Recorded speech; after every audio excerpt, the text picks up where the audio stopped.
আজকে আরেকটা খবর দেখে খুব মনটা খারাপ হয়ে গেল। সেটা হচ্ছে জমা রাখা টাকা নিয়ে ব্যাংক কর্মকর্তারা উধাও, প্রতিবাদ জানাতে এসে জ্ঞান হারালেন ব্যবসায়ী। দেখেন, এই যে আল আরাফা ইসলামী ব্যাংকের এজেন্ট শাখায়, এইটা কিন্তু আর একটা ভয়ঙ্কর জিনিস।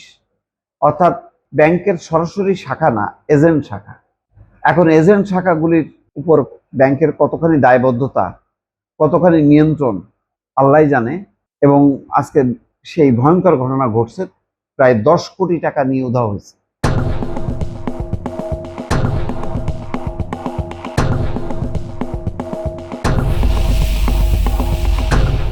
কক্সবাজারের উখিয়ার পালংখালী স্টেশন চত্বর, দুপুরের প্রচন্ড গরমের মধ্যে এখানে জড়ো হন কয়েকশো নারী পুরুষ।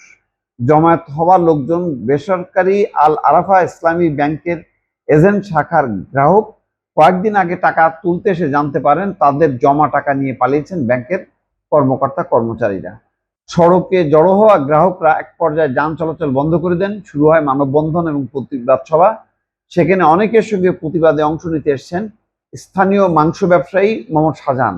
প্রতিবাদ কর্মসূচি চলার সময় তিনি হঠাৎ জ্ঞান হারান, লুটিয়ে পড়েন মাটিতে।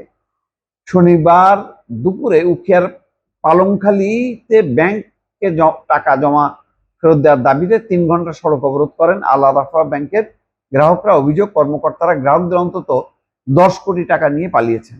কর্মসূচিতে আসা মোহাম্মদ শাহজাহান ব্যাংকটির ওই শাখায় 9 লাখ টাকা জমা রেখেছেন বলে জানান তার আত্মীয়। তিনি বলেন, টাকা হারিয়ে দিশেহারা হয়ে পড়েন শাহজাহান। বলতে গেলে এটি তার সারা জীবনের সঞ্চয়। আসলে মানুষ টাকা কোথায় রাখবে? ব্যাংকেই তো রাখবে। তো এখন এজেন্ট শাখা, ব্যাংকের শাখা, এই পার্থক্যটা বোঝে না। তারা তো দেখে ব্যাংকের সাইনবোর্ড, ব্যাংকের সাইনবোর্ড দেখে তার জমানো টাকা, তার হয়তো জমি বিক্রির টাকা, বাড়ি বিক্রির টাকা বা গরু বিক্রির টাকা, এই টাকাগুলো এনে জমা রাখছে। একজনের হয়তো এটাই পুরো সঞ্চয় তার জীবনের, 9 লাখ বা 10 লাখ। এইভাবে বিভিন্ন মানুষের 1 লাখ, 2 লাখ, 50,000 করে করে 10 কোটি টাকা। তারপরে এজেন্ট শাখার কর্মকর্তা কর্মচারীরা উধাও হয়েছে। এমনিতেই ব্যাংকগুলো অবস্থা খুবই খারাপ। এই ইসলামী নামের যতগুলো ব্যাংক আছে, সেই ব্যাংকগুলো সংকটে আছে। এই তথ্য অনেকেরই জানা আছে। এবং এখন ইসলামী নামের ব্যাংকগুলোতে কেউ টাকা রাখতে চায় না, রেমিটেন্স আসাও কমে গেছে।